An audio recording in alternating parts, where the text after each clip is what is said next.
If you're an English speaker living in Italy, it's important to let people know that you're currently learning the Italian language.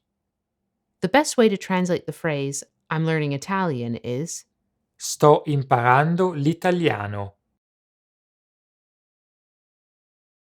Sto imparando l'italiano. Let's take a look at how this phrase breaks down. Io The personal pronoun io is the equivalent of I in Italian. Personal pronouns can often be omitted, which is why we've placed it in brackets. sto imparando Sto imparando means am learning in Italian.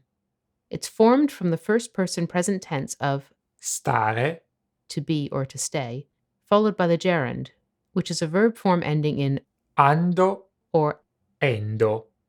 It's used to make continuous tenses like ing in English. L'italiano. Literally translates as the Italian. The definite article is required whenever the verb Imparare. to learn is followed by the name of a language. Also note that language names like Italiano are not capitalized in Italian. Another verb you can use in the place of imparare is Studiare. to study. Sto studiando l'italiano. I'm studying Italian. There are some subtle yet important differences in how Italians use the verbs imparare and studiare. If you'd like to find out more, we invite you to check out our full article on dailyitalianwords.com.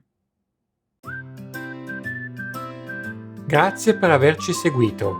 Thank you for watching, and don't forget to subscribe to our YouTube channel.